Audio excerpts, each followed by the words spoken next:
ዕብራውያን ምዕራፍ 10 ከቁጥር 1 ጀምሮ በጌታ በኢየሱስ ክርስቶስ ስም አነባለሁ። የጌታ ቃል እንደዚህ ይላል።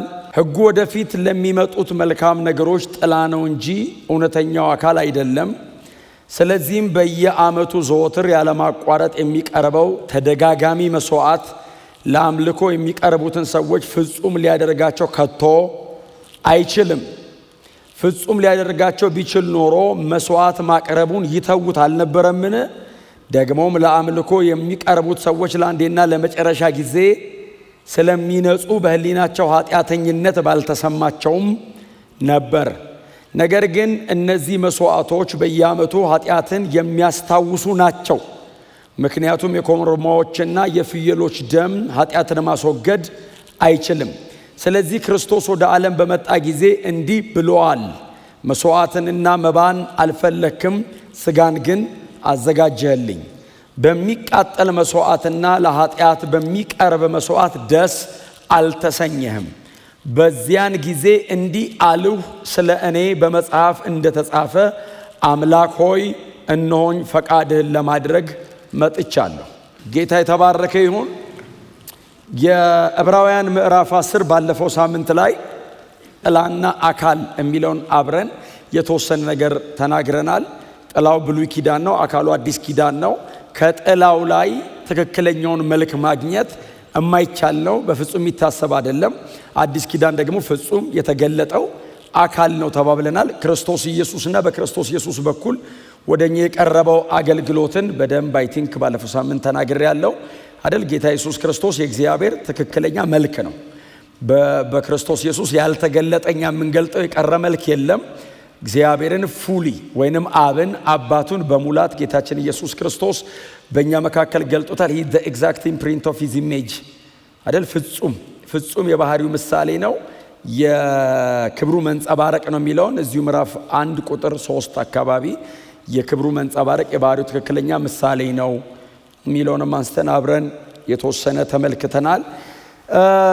እንግዲህ ይሄ ሰው የዚህ የደብዳቤው ጸሐፊ የዕብራውያን መልእክት ጸሐፊ አንባቢዎቹ ወይንም ይሄ የሚነበብላቸው የመጽሐፉ የመጀመሪያ አድማጮች አምነዋል ይመስለኛል። እስከዚህ ምዕራፍ ድረስ መቼስ እንደዚህ ውትውት ታርጎ ልባቸውን ይዞት ሰዎቹ የማያምኑ ደረጃ አይመስለኝም።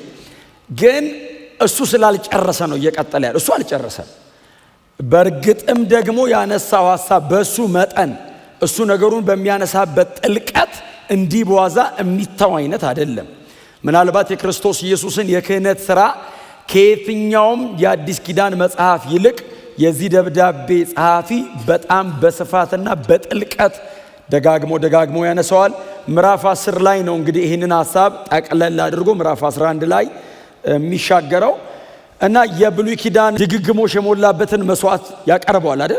በጣም ድግግሞሽ የሞላበትን መስዋዕት ቁጥር 2 አካባቢ ፍጹም ሊያደርጋቸው ቢችል ኖሮ አይደል የሚለው መስዋዕትን ማቅረብ ይተው አልነበረምን?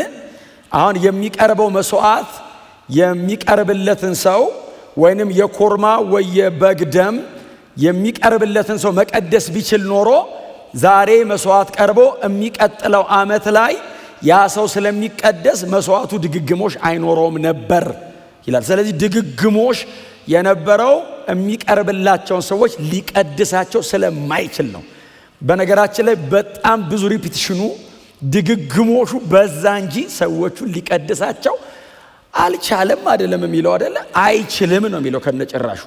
አፍተሮል እግዚአብሔርም አውቋል አይችልም፣ ጉዳዩ አይችልም። ሊመጣና ሊገለጥ ላለው ነገር እንደው እንደ ምልክት ሆኖ እግዚአብሔር ለአንዴና ለመጨረሻ ጊዜ የሚያቀርበው መስዋዕት እንዳለ ደጋግሞ በየዓመቱ ለሕዝቡ እንደ ማስታወሻ ያደረገው ነበር እንጂ ጉዳዩ ሊቀድሰን እንደማይችል የተገለጠ ነው።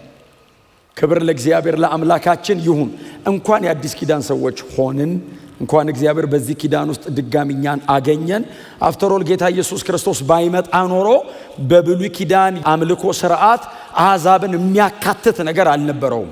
ጌታ ኢየሱስ ክርስቶስ ስለመጣ ነው ዛሬ ኢትዮጵያ ውስጥ አዲስ አበባ ከተማ ይሄ ሁሉ ቅዱሳን ተሰብስቦ ከአንድ ካመነ እስራኤላዊ እኩል ያመንን አሕዛብ በአንድ መንፈስ መዘመር የቻልነው በጌታ በኢየሱስ ክርስቶስ ብቻ ነው። ይሄ ደግሞ የታሪካችን መጀመሪያ መጨረሻም ነው።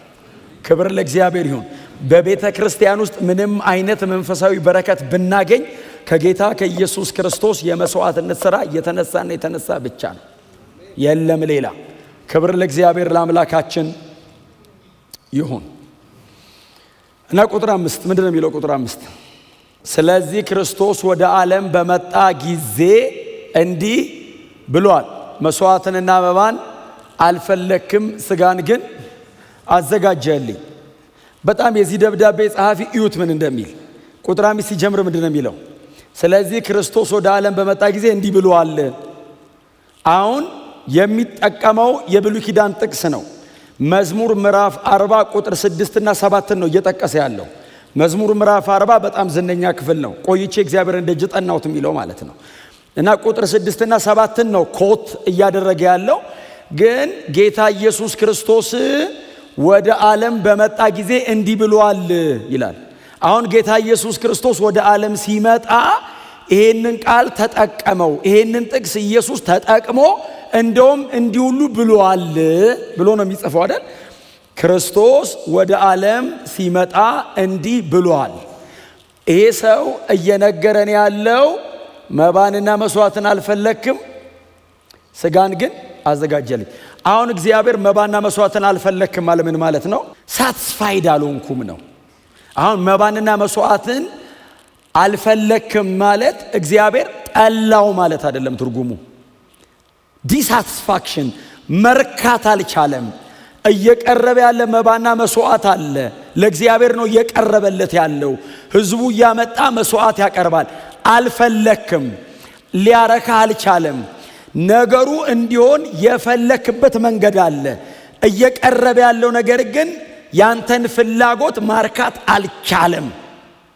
አሁን ክፍሉ እንደሱ አይደለም የሚለው። መስዋዕትና መባን አልፈለክም፣ ስጋን ግን ኢትስ ኢንካርኔሽን ኢየሱስ ስጋ ለብሶ ይሄንን የመስዋዕትነትን ሥራ ወይንም እግዚአብሔር አምላክ ያልረካበትን ያንን ጉዳይ አባቱን ፈጽሞ ለማርካት ስጋን አዘጋጀህልኝ። ክብር ለእግዚአብሔር ይሁን። ስለዚህ ጌታ ኢየሱስ ክርስቶስ እንደዚህ አለ። ክርስቶስ ወደ ዓለም በመጣ ጊዜ መስዋዕትንና መባን አልፈለክም አለና ነገር ግን ስጋን አዘጋጀህልኝ። ስለዚህ ጌታ ኢየሱስ ክርስቶስ ምንድነው ያለው? ስጋ ተዘጋጀልኝ፣ አንተ ነህ ስጋ ያዘጋጀህልኝ አለው። ኢየሱስ እያለ ያለው አብን ነው። አሁን እያወራን ያለነው ፍጹም ሰው ሆኖ ወደ ምድር መምጣቱ ነው አይደል? ኢየሱስ እየጻፈ ያለው አሁን ብሉይ ኪዳን በነበረ ድግግሞሽ በሞላበት በጣም ለዓመታት ምናልባት ለሺህ ዓመታት በየዓመቱ በቀረበ መስዋዕትና መባ ልትረካ አልቻልክም። ስለዚህ እኔ እንዳረካ ስጋ አዘጋጀህልኝ አለው። እቺ መሲሐዊ መዝሙር ነች። መዝሙር 40 እናንብባት። እግዚአብሔርን ደጅ ጠናሁት፣ እርሱም ዘንበል አለልኝ፣ ጩኸቴንም ሰማ። ከሚውጥ ጉድጓድ ከሚያዘቅጥ ማጥ አወጣኝ፣ እግሮቼን በዓለት ላይ አቆመ፣ አካሄዴንም አጸና እያለ ይቀጥላል። ይሄ መሲያኒክ ሶንግ ነው፣ የመሲሁ መዝሙር ነው። ዳዊት ነው የዘመረው። ንጉሥ ዳዊት ቁጭ ብሎ ለመዘምራን አለቃ ዳዊት የዘመረው መዝሙርና ቁጭ ብሎ በገናውን እየደረደረ ዳዊት ሲዘምር ቆይቼ እግዚአብሔርን ደጅ ጠናሁት እርሱም ዘንበል አለልኝ። ቆይቼ እግዚአብሔርን ደጅ ጠናሁት። አሁን የሚለው ክፍል ትዝም ይላችሁ መጸለይ አይደል? መንበርከክ። አሁን መሲሐዊ ያርጉት እስቲ መዝሙሩን ኢየሱስ ሲዘምረው ጣሩ ትዝ አይላችሁ? ምጡ ትዝ አይላችሁ? የመዳንን ሥራ ለመፈጸም የሄደው መንገድ ቆይቼ ደጅ ጠናሁት። አሁን ኢየሱስ ጋር ሲሆን መዝሙሩ ግጥም ነው የሚለው። በርግጥ ኢየሱስ የጮኸው ጩኸት አልቲሜትሊ አብ በመስቀል ላይ እንደተወው ሁሉ አይደል? አባቴ ምን ነው ተውከኝ፣ ደጅ ጠንቶ አምጦ ጮሆ ብሎ አባቴ ምን ነው ተውከኝ፣ ቆይቼ እግዚአብሔርን ደጅ ጠናሁት። ግን እስከ መጨረሻ አይተውም አይደል? አብ አይተውም፣ እርሱም ዘንበል አለልኝ አለና ከሚውጥማት ከረግረግም ጭቃ እግሬን አወጣ። it's like a resurrection። አወጣ እግሬን በአለት ላይ አጸና፣ አረማመዴን መንገዴን አቀናው። መሲያኒክ ሲሆን በጣም ይገጥማል መዝሙሩ ባይዘው። ከዛ እንደዛ እየዘመረ ነው። ቁጥር 6 መስዋዕትንና ቁርባንን አልፈለክም፣ ጆሮቼን ግን ከፈት፣ የሚቃጠል መስዋዕትን የኃጢአትን መስዋዕት አልሻህም። አሁን እኛ በምንለው መንገድ አሁን እኔ ከጌታ ከኢየሱስ ክርስቶስ የመስቀል ሥራ ከ2000 ዓመት በኋላ እኔ ቆሜ እዚህ ጋር በምለው መንገድ ዳዊት ላይለው ይችላል። በዚህ መጠን ዳዊት መሲያኒክ እንደሆነ በሙላት አንደርስታንድ ላይ ያደረገው ይችላል። ብለርድ እያረገበት ግን የሆነ ድብዝዝ ግን እያረገበት ይሄ ነገርማ ስለኔ ብቻ አይደለም እየተናገረ ያለው ስለሌላም ነገር ነው እንዴ? እኔ ደጋግሜ እንደምላችሁ የሐዋርያት ሥራ ምዕራፍ 4 ላይ ነው ጴጥሮስ ቆሞ ለዛ ለተሰበሰበው ሕዝብ የነገራቸው ዳዊት ነብይ ነበረና ያለው። አሁን ዳዊት ነብይ ነው የሚል የብሉይ ኪዳን ትምህርት የለም። ዳዊት ይዘምር ነበር የሚል ትምህርት አለ። እንደውም ዳዊት ንጉሥ ነው የሚል ትምህርት ነው ያለን አይደል? መጽሐፍ ቅዱስ ላይ ዳዊት ይዘምር ነበር የሚል አለን፣ ግን ዳዊትን ንጉሥ ነው የሚለን። ጴጥሮስ መጣና ነብይም ነበር አለ እና በምንድነው የሚተነብየው? በበገና እየዘመረ ሲዘምር ምን አይነት ነብይ ነው? መሲያዊ ትንቢት ነው የሚዘምረው። ቅዱስ መበስበስን ያይ ዘንድ በመቃብር አትተውም የሚል መዝሙር። አሁን ዳዊት ተቀበለ መዝሙር። ምንድነው የተቀበለው መዝሙር? መባንና መስዋዕትን አልወደድክም፣ በሚቃጠል መስዋዕትና ለኃጢአት በሚቀርብ መስዋዕት አንተ ደስ አልተሰኘህም የሚል መዝሙር ዘመረና ከዛስ ስጋን አዘጋጀህልኝ። ዳዊት እየዘመረው ምን ማለት ነው ሊል ይችላል። ስጋን አዘጋጀህልኝ፣ እኔ ያለው አይደል እንዴ? በሰጋል እንዴ ያለው ተው። ስጋን አዘጋጀህልኝ ምንድነው? የሚመጣ ተስፋ ነው ማለት ነው። ስለራሱ እየዘመረ ስለራሱ እኮ ነው የሚዘምረው። ዳዊትን በራእይ ተገልጠ እንዲያልከው ባሪያዬን ዳዊትን አገኘሁት፣ ቅዱሱን ዘይቴን ቀባሁት፣ አይጠቀምም፣ ብዙ አይበግረውም፣ አይበለጥም ምናምን አለና ከዛ ዳዊትም እግዚአብሔርን እንዲህ አለው፣ አንተ አምላኬን አለው። እግዚአብሔርም ዳዊትን በኩሬ አለው ይልና ዳዊት እየዘመረ ነው። በዚህ እግዚአብሔር በኩሬ አለኝ ይልና ከኔ በፊት ብዙ አልነበረም እንዴ? ነበር። በንግስናም በኩር አይደለም ዳዊት፣ አፍተሮል ሳውል ይቀድመዋል።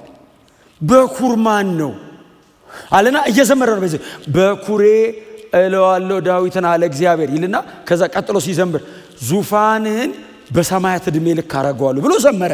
የኔ ዙፋን 40 ዓመት ነው። ስለማን ነው ይላል። ቀን ቀን እንደ ፀሐይ ሌሊት እንደ ጨረቃ አረጋዋለሁ ዙፋንን። ይቀጥላል መዝሙሩን ባይዘወይ ሲጨርስ የኔ አይደለም ይላል። እስቲ አሜን በሏ። እኔ እደክማለሁ፣ አረጃለሁ፣ እሞታለሁ፣ ልጄ ይቀጥላል። በሰማያት ዕድሜ ልክ ዙፋን ያለውማ ሌላ አለ። ቀን ቀን እንደ ፀሐይ ማታ ማታ እንደ ጨረቃ ማለት ምን ማለት ነው? ሲዛ ያረግም አገዛዙ። እስቲ አሜን በሏ። አይደክምም፣ ቀንም ታየዋለ፣ ሲጨልምም እስቲል እሱ ነው ዙፋን ላይ ያለው። ሲዝን አይመርጥ፣ ወቅት አይመርጥ፣ አትከልለውም። እንደዚህ አይነት ዙፋን እኔ የለኝም። ቤተልሔም አካባቢ ቁጭ ብዬ የምገዛ ከሆነ ፋርስ አካባቢ ሌላ ገዢ አለ። በሰማያት ዕድሜ ልክ ዙፋን ያለው የማይነቃነቅ ሌላ ይመጣል። ነብይ ነው ሰውየው፣ ተነበየ። ዕብራውያን ባይዘዌ በጣም ብዙ ኮት የሚያደርገው መዝሙረ ዳዊት ላይ ነው። ትምህርተ ክርስቶስን አዲስ ኪዳን ላይ ያለ ከፍተኛ ትምህርተ ክርስቶስ ብሉይ ኪዳን ላይ የዘመረው ዳዊት ነው። መስዋዕትና በማን አልወደድክም፣ ደስ አልተሰኘህም በዚህ እና ስጋን አዘጋጀልኝ። ማን ያለው ይላሉ የዕብራውያን ተደረሰን? ዳዊት ነው። ይሄ ደጋግሞ እየጠቀሰለት የመጣው ዳዊት ነው ያለው። አዎ ይሄንንም ብሎታል። አዎ ጌታ ኢየሱስ ክርስቶስ ወደ ምድር ሲመጣ ዳዊት የዘመረውን ቃል በቃል ጠቀሳት። ክርስቶስም የሚል ቃል ስላለ በጣም ከባድ ነው። ባይዘይ እኔ ወንጌላት ላይ ሄጄ ፈልጌ አላገኘሁትም። የዚህ ደብዳቤ ጸሐፊ ግን አያችሁ አግኝቶታል። ክርስቶስ ወደ ዓለም ሲመጣ መስዋዕትንና መባን አልፈለክም። አባቴ ያው አልረካህም። ታዲያ ስጋን አዘጋጀልኝ ምን ማለት ነው? ስጋን አዘጋጀልኝ ኢንካርኔት አረገ፣ ስጋ ለበሰ፣ ሰው ሆነ ማለት ነው? ኦፍ ኮርስ ነው። እዛ ውስጥ ግን ምንድነው ድምፁ? ፍጹም መታዘዝ አለው። እዛ ውስጥ የጌታ የኢየሱስ ክርስቶስን ለአባቱ ታዞ ወደ ምድር መምጣትንና በክርስቶስ ኢየሱስ ትህትና የረካውን የእግዚአብሔርን ፍላጎት የሚያመለክት ክፍል ነው። አብሶሉት ኦቢዲየንስ አለው ክፍሉ። ፍጹም መታዘዝ አለው ክፍሉ። ጌታ ኢየሱስ ክርስቶስ የሚቀርብ መስዋዕት ብቻ አይደለም ያደረገው፣ በፍጹም መገዛትና መሰጠት፣ በፍጹም ትህትና ነው መስዋዕቱን ያቀረበው። እስቲል ኢየሱስ መስዋዕት አቅራቢ ነው። እስቲል ኢየሱስ መስዋዕቱ ነው። መስዋዕቱ ግን በፍጹም መገዛት፣ በፍጹም መታዘዝ ነው። ለምሳሌ ብሉይ ኪዳን ላይ እንሂድ። አንደኛ ሳሙኤል ምዕራፍ 15 ቁጥር 22 አካባቢ ሳኦል ትዝ ይላችኋል። ሳኦል ሂድና አማሌቅን አጥፋ አለው እግዚአብሔር። እስቲ ጎናቸው ተጨብጡትና አማሌቅን አጥፋ ብሉት። ጎናቸው ነቀነቅ አድርጉትና አማሌቅን ዝኩሩን አጥፋው ብሉት። ሂድና አለው እግዚአብሔር። መልእክት ነው። ዩ አር ኪንግ፣ ንጉሥ ነህ፣ ቀብቻለሁ፣ ሰጥቻለሁ ስራ፣ ሂድና አጥፋው አለው። እጄን እጅ ላይ ላርግና አጥፋ እስቲ ያለው ትዝ ይላችኋል። በሙሴ በኩል የአማሌቅን ዝክር ከምድር ፊት አጠፋለሁ ብሏል እኮ እግዚአብሔር። በሳሙኤል እኮ ደግሞታል። ግን የአማሌቅን ዝክር ለማጥፋት እድለኛ ሆኖ ሳኦል ተመረጠ። አጠፋለሁ፣ ሂድና አጥፋለሁ። ሳኦል ሄደና ይላል አጠፋ የሚል ቃል አለ። ባይዞ አጠፋ ይላል። ያጠፋውስ ደከም ደከም ያለው ነው። የሰባውን ይዞ መጣ ይላል። ቀጥሎስ የአማሌቅን ንጉሥ አጋግንም ጭምር ይዞት መጣ ይላል። ቆንጆ ቆንጆና ይዞት መጣና ከዛ እንትን ውስጥ አስገባና አከማችቶ ሳሙኤልን ሊያገኘው ሄደ ይልና ለራሱ እንትን ምስል ሊያቆም ሄደ ይላል። ሄደ ከዛ ሳሙኤል ጋር ተገናኙ። ሲገናኙ መንገድ ላይ ነው በዚህ የተገናኙት። ሳሙኤል እንደዚህ ያለው ሳኦል አለው። አቤት ይለው እግዚአብሔር አጥፋ ያለ ለምን አላጠፋህም? አይ ሳሙኤል ምን መሰለ ሲለው ሳሙኤል ለሳኦል እንደዚህ ያለው በውኑ መታዘዝ ከመስዋዕት ማዳመጥስ የአውራ በግ ስብ ከማቅረብ አይሻልም? አሁን መስዋዕቱማ እግዚአብሔር እኮ የትም ያገኘዋል። መታዘዝ ያለበት መስዋዕት ነው። ማዳመጥ እግዚአብሔርን ደግሞ የአውራ በግ ስብ አሁን አንተ ይዘህ የመጣው ማለት ነው። እሱን ከማቅረብ አይሻልም? ምን አልሆነ? ምን እንደው ተቀላችሁ? እግዚአብሔርን አለመታዘዝና ትእዛዙን መጣስ ተራፊምን ጣዖትን እንደማምለክ ነው አለ። ኢሳይያስ ምዕራፍ 1 ከቁጥር 11 ጀምሮ እግዚአብሔር መጥቶ እንደዚህ ይላቸዋል። እኔ መስዋዕት አጥቼ ነው እንዴ በሬና በግ እየጎተታችሁ የምታመጡት አላቸው። እኔ አጣው እንዴ? እንደውም እኮ የትንቢት መጽሐፍ ላይ ባለፈው ነግሬያቸዋል። መስዋዕት ብሎ ይዞለት ይመጣሉ። እግዚአብሔር መጣና እንደዚህ እንዴ አልፈልግም፣ አታምጡ። አረ እግዚአብሔር ሆይ ላንተ ነው ሲሉት በሺህ ተራሮች ላይ ያሉት እንስሳት እኔ ናቸው አለ። ሺህ እንስሳ አይደለም ያለው፣ ሺህ ተራራ ላይ ያለ እንስሳ። እንስሳውማ አይቆጠርም፣ ተራራው ራሱ ሺህ ነው። ያ ሁሉ አለ አለ እግዚአብሔር። እኔ በግና ምናምን ከፈለኩም እኔ አይደል እንዴ ያለው። አንተም ማታውቀው ስንት የበረሃ በግ አለ አለ። እኔ እኮ መስዋዕቱን እኮ የፈለኩት አንተን ለመጨበጥ ነው። በእውነተኛ መገዛትና መታዘዝ ውስጥ የሚቀርበ መስዋዕት ነው የምፈልገው። መስዋዕቱ መነካኪያና ከእናንተ ጋር ህብረት ማድረጊያ እንጂ ሰተኸኝ የምትሮጠው አይደለም ነው። እስቲ አሜን በሏ።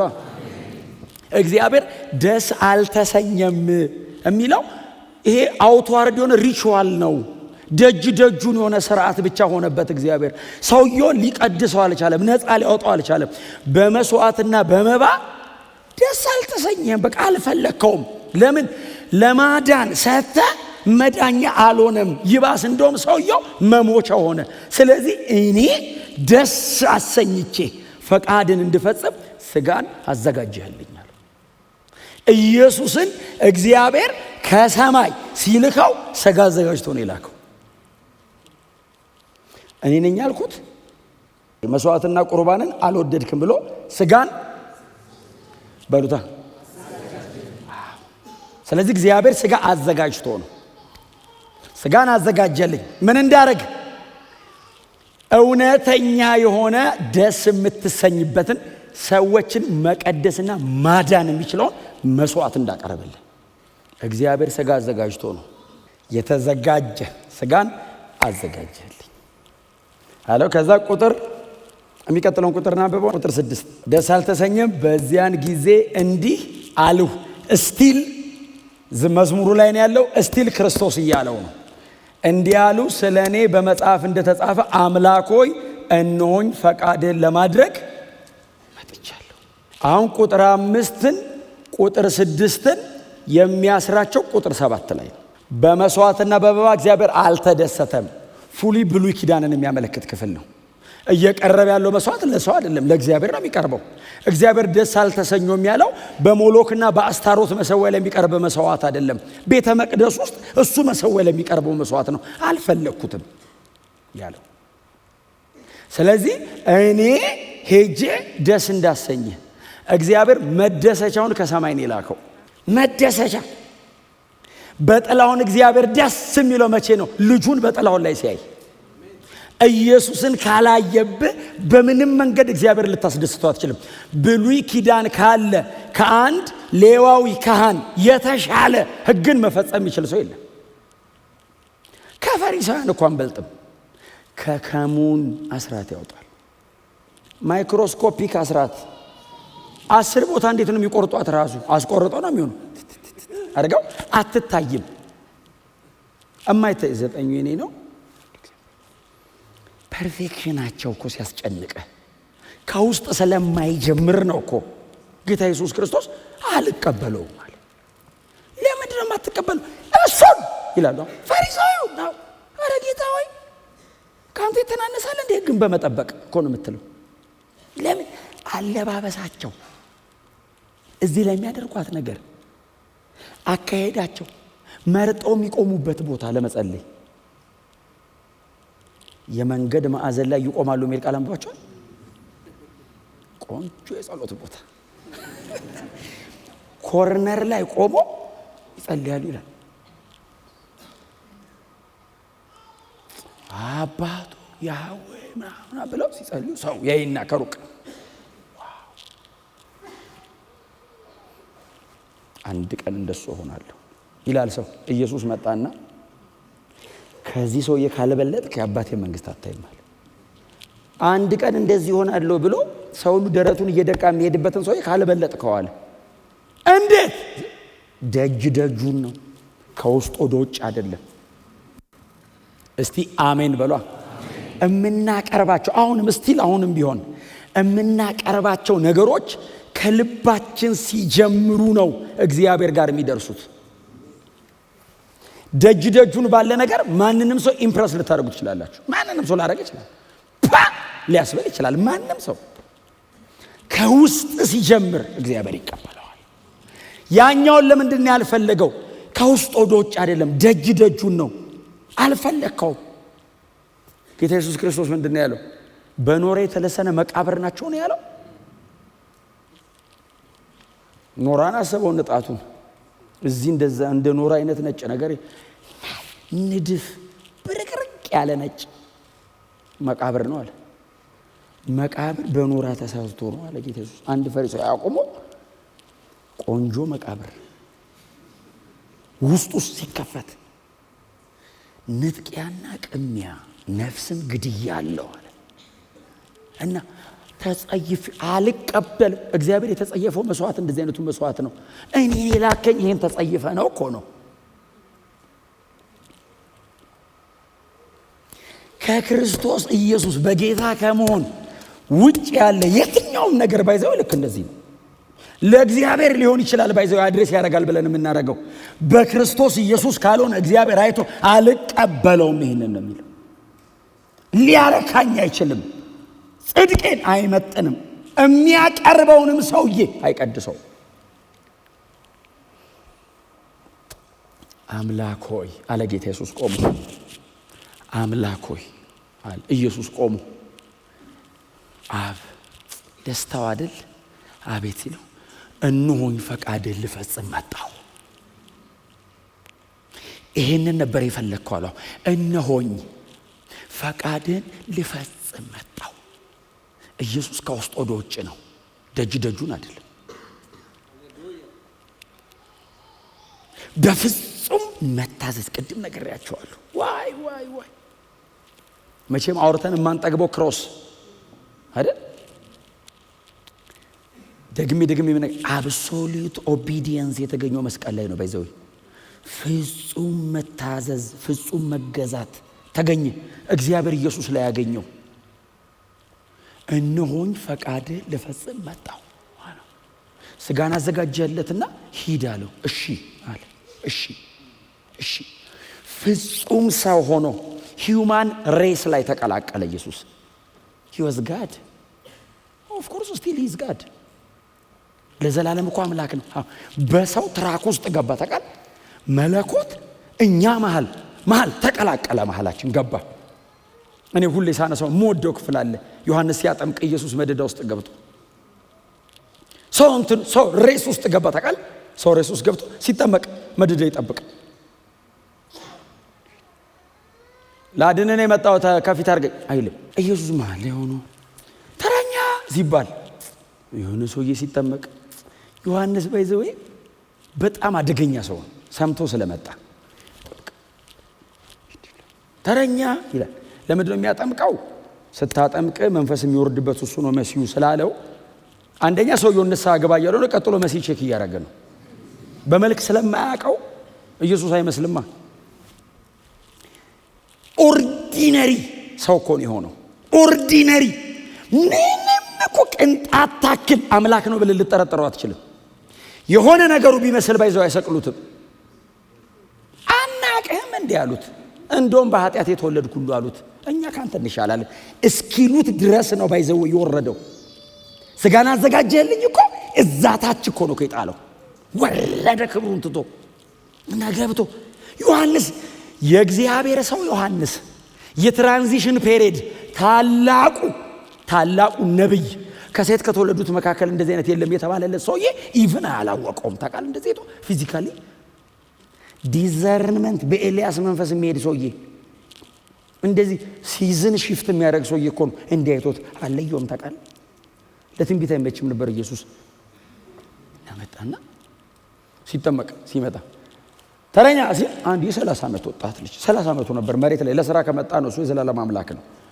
ለሥራ ከመጣ ገና 30 ዓመቱ ነው። እኔትናው ሊብራራ እኮ አይችልም። ይሄ አሁን እንዴት ይብራራል? በእውነት እኮ ነው የምላችሁ። ኢየሱስ እንዴት ሊብራራ የማይችል ክብር ትቶ ሊብራራ የማይችል ውርደት ውስጥ ነው ያለው። ሰፈሪንጉም ባይዘው ያብራራም ክብሩ ብቻ እንዳይመስል አወራረዱም ልክ የለውም። አወጣጡ ብቻ እኮ አይደለም አወራረዱም ልክ አልነበረውም። ውርደቱ እንደዚህ ማንም አይወርድም። ሰው ሆኖ አይወርድም እንኳን መለኮት ሆኖ። ስጋን አዘጋጀልኝ በጣም ሚስጥር ነው። ከዛ መጣ እንዲህ ሊያጠምቀው ሲል ሰማይ አይደል የተከፈተው? አብ ልጁ ሊጠመቅ ነው አልቻለም። ኢየሱስ ኖርማል ሆኖ የአብን ፈቃድ እያደረጉ ነው ሊጠመቅ ሲል አብ ከሰማይ በእርሱ ደስ የሚለኝ የምወደው ልጄ ሲል ዮሐንስ ጨረሰ። በቃ አገልግሎት እዚህ ድረስ ነው። እኔ ድምፅ ነኝ እሱ ቃል ነው ብሎ የለ እኔ ነኝ። ማን ነው ስምህ? ድምፅ ቃል። እኔ ጉሮሮ ጠርግለታል እሱ ከኔ በኋላ ይመጣል አለ እና መጣ ቃሉ አላው ድምፅ በቃ አገልግሎቷን ጨረሰች። እና ከመንገድ ነው የምትለቀው ድምፅ አሁን ብዬ ነበር። ቆንጆ ድምፅ ነው፣ ወፈር ያለ ድምፅ ነው፣ ከምድረ በዳ የመጣ ድምፅ ነው። በጣም ስለሚጮህ ይፈራል ድምጿ። ወፈር ያለ ይጥርግ የሚያደርግ ድምፅ ነበር። አደገኛ ነው። ወታደር አይቀረው ፈሪሳይ ምንም አይቀረውም። ባይዘው እየጠረገ የሚሄድ ድምፅ ነው። ከዛ ቃል መጣ። ሲመጣ በቃ አላጠምቅም በል እንግዲህ አንተን ነው የምንጠብቀው ብሎ ዮሐንስ የሚጠመቁት መደዳ ገብቶ ሊጠመቅ ጌታ ኢየሱስ እንደዚህ ያለው ቀስ ብሎ ነው ታውቃለህ የሚያወራው ያለ ጊዜው ገልጦ መከራ እንዳያመጣበት። እንኳን ዮሐንስን ሰይጣን ራሱ ሲጮህ ብዙ ኢየሱስ እንትን አይልም ታውቃለህ አይደል? በጣም ሲጮህ ዝም ብለህ ውጣ ነው የሚለው እኮ ያለ ጊዜው ክርስቶስ ካለው ፈሪሳውያን ነኝ ሊል ነው እንዴ ብለው ይጉርታል። መከራ እንዳያመጡበት ዝም ብለህ በዛው ሰይጣኑን አይፈልጉም። ውጣ ሰውየውን ነው የሚለው ተከታይ የሚያደርገው። ኢየሱስ እኮ ማስወጣት ብቻ ሳይሆን አወጣጥ ቀጥሎ የአገልግሎት ውጤት ሁሉ እኮ ነው ያስተማራል። you have to be serious እንደ ቅዱስ ቃሉ እንድንሄድ each and every detail ነው ኢየሱስ ባይዘው እያንዳንዷ ያላት ነገር ትምህርት ነች። ባይዘው ያደረገው እንደው ለማድረግ አይደለም እኮ የሚያደርገው እያስተማረን ነው። ሰብስቦ ከምድር ላይ ባይዘ ማስወጣት ይችላል። እኔ ሰብስቤ አላስወጣውማ ከምድር ላይ ተራ በተራ ከሆነ የምናስወጣው እሱ ተራ በተራ አስወጥቶ አሳያል። ጽድቅን ሁሉ እንፈጽም ዘንድ ይገባናል። አጥምቀኝ እና ልለፋለሁ። ከዛ ዮሐንስ እሺ አጠመቀውና ሲያወጣው መንፈስ ቅዱስ እንደ ርግብ አምሳል ሥላሴ አይደል? በማዳን ሥራውም ላይ የተሳተፈው ሥላሴ ነው። አብ ተናገረ፣ ወልድ ተጠመቀ፣ መንፈስ ቅዱስ ወረደ። ዮሐንስ ምን አይነት አገልጋይ ነው? ሥላሴ በአካል መጣ። እዛ ጋር አብ ፊዚካሊ ነው ያወራው፣ በጆሮ ነው የተሰማው። መንፈስ ቅዱስ እየታየ ነው የወረደው። እግዚአብሔር ወልድ ሥጋ ለብሶ አለ። ዮሐንስ አየ ሥላሴ በቃኝ አለ። እንደሱ አይደል ያለው? አያው አለ። ጮኸ እኮ ሰውየው። የሚጠመቁትን ቀጥሎ ያሉትን የሚጠመቁትን በቃ አለ። አያው እመሰክራለሁ፣ ከኔ በኋላ የሚመጣው ከኔ ይበልጣል። ስሙኝ፣ ከኔ በኋላ የሚመጣው ከኔ ይበልጣል አለና ቀጥሎ ምንድን ነው ያለው? ከኔ በፊት ነበር አለ። እሱን እኮ ነው ከኔ በፊት ነበር። እስቲ አሜን በሏ። this is gospel። ይሄ ነው ወንጌል፣ ይሄ ነው አይደል? እሱ ጠፋ፣ ኢየሱስን አወጣ። ከኔ በኋላ የሚመጣው አለ። አዎ እንደዚህ እየጠቆመው ከኔ ይበልጣል፣ ከኔ በፊት ነበር። ዘላለም ነው እኮ ነው። ከፊቴ ነበር፣ አሁን አለ፣ ከኋላ የመጣ አለ። ዘላለም ነው አለ። የነበረ ያለ የሚኖር ከአብ እኩል ነው አለና የላከኝ እሱ አለ። ማን ነው? አብን የላከኝ እሱ ስታጠምቅ መንፈስ የሚወርድበት እሱ ነው ብሎ ነበር።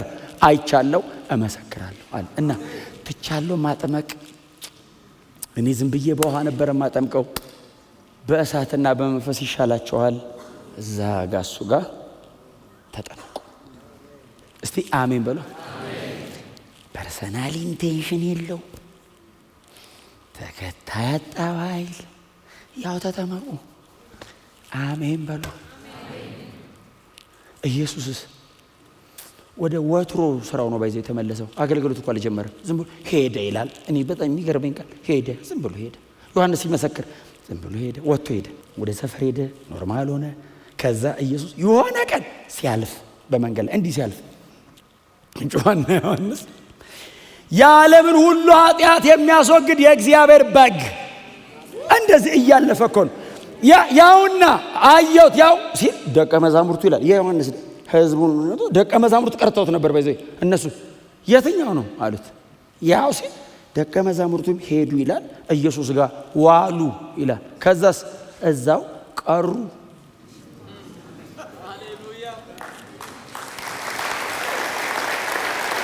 እኔ ወንጌል የሚገባኝ እንደዚህ ነው። እስቲ አሜን በሏ። ወንጌል የሚገባኝ እንደዚህ ኢየሱስ ጋር የሚያስቀር ነገር ነው የሚገባኝ። ኢየሱስን መውደድ መቻል አለብህ። እንዳንተ አይነት የለም ስትለኝ እልል ብዬ ኢየሱስ ስባል ከደከም እሱ ከፊቱ ልዩ የሚል ጨምሮበት እውነቴን ነው የምነግርህ። ክርስቶስን መውደድ አጥንቴ ውስጥ መግባት አለበት። ክርስቶስን መውደድ ልብ ውስጥ መቃጠል አለበት። ለምን መሰለ? ስጋ ቢፈርስ አይፈርስም ልብ ውስጥ ከሆነ። ደጅ ከሆነ ግን ይሄ የተላጠቀን አብሮ ነው የሚወድቀው። ልብ ላይ ከሆነ ግን ይሄ ቢፈራርስ ይሄ ቢከብርም ቢዋረድም ውስጥ የተቀመጠ ነገር መቼም አይሄድም። ኢየሱስ እንደሱ ነው መሆን ያለበት። እስቲ አሜን በሉ። አልቲሜትሊ እግዚአብሔር የተደሰተው በኢየሱስ ነው። አባቱ አምላክ ሆይ አለ። አብ ከሰማይ ልጁ ነው። ልጁ እታቸው ነው እንዴ? አምላክ ሆይ ሲል አብ ከሰማይ አቤት ሲል እነሆኝ ፈቃድን ልፈጽም መጥቻለሁ። ያለውት እዚያው ያንተን ፈቃድ ለመፈጸም ነው። ምንድነው የእግዚአብሔር ፈቃድ? ኢየሱስ በመስቀል ላይ ሞቶ ሰው እንዲድን እሱን ለማድረግ መጥቻለሁ። ቀላል ነው እንዴ? ቀላል ነው እንዴ? የኢየሱስ ሲቃይ ቀላል ነው እንዴ? ሰፈሪንጎ ይሄንን ለማድረግ ነው የመጣሁት አለ መሬት ስጋ አዘጋጅተን የወረድኩት። አዎ እነሆ አለው አብን ላረካ ነው፣ ላስደስትህ ነው። አንተ ለዘላለም ደስ እንዲልህ ፈቃድህን ላደርግልህ። ብሉይ ኪዳን የነበሩ አባቶች ይሄን ጠልተው ነው እንዴ? አይደለም። አልቻሉም። ታገሉ፣ አልቻሉም። ሞከሩ፣ አልቻሉም። ኮራፕትድ በሆነ በዚህ ሰውነት በጣም ክፉ በሆነ በዚህ ዓለም እንዴት ይቻሉት? አልቻሉትም። እኔ መጣሁ አለ ከሰማይ። እስቲ አሜን በሏ። ኃጢአት የማያቀኝ እኔ መጥቼልሃለሁ እና ያንተን ፈቃድ ለማድረግ ነው እንዲህ ሁሉ ሆነው። አይገርማችሁ? ኢየሱስ መሬት ለምን መጣ ብትለው የአባቴን ፈቃድ ለማድረግ። የኢየሱስ የመሬት ጸሎቱ ምንድነው? እነሆኝ ፈቃድን ላድርግ መጥቻለሁ። ኢየሱስ መሬት ላይ የሚጸልይ ይሄንን ነው። አባቴ ፈቃድ ሰርቶ ሲጨርስ ምንድነው ይጸልዩ? ሰርቶ ጨረሰ። ሲጨርስ ዓለም ሳይፈጠር በፊት አለው ያንኛም የለንም ጸሎቱም አይገባንም። ይገባቻል? ይሄ ጸሎት እኮ አይገባንም። እኛም ይገባን እኮ ከመስቀል ወዲህ ነው። ይሄ ኢየሱስ የጸለየ ጸሎት በአባቱና በሱ መሃል ያለ ነው። ዓለም ሳይፈጠር በፊት ምንም አይነት ፍጥረት ሳይኖር በፊት በአንተ ዘንድ በነበረኝ ክብር አክብረኝ። ለምን? ጨርሼ አክብሬሃለሁ። ፈቃድን ላደርግ ነው የመጣሁት። ይሄው አረኩ ጨረስኩ። እና ዓለም ሳይፈጠር በነበረኝ ክብር ምንድነው? እግዚአብሔር ወልድ ነው ለዘላለም ወደ ነበረው ነው የተመለሰው። ኢየሱስ ባይዘው የጨመረ ክብር የለውም። የነበረውን ነው የመለሰው። እስቲ አሜን በሏ። ከእግዚአብሔር ወልድ በላይ ወዴት ይታደጋል? በክብር ላይ ክብር ስንል እኮ ባይዘው ከኔ የሚሄድ ብዙ ምስጋና ነው እንጂ እሱ እኮ እኔ በጣም ሳመሰግነው ከፍ አይልም። ያለቀለተ ጮክ በሉና ኢየሱስ ያድናል በሉ እስቲ።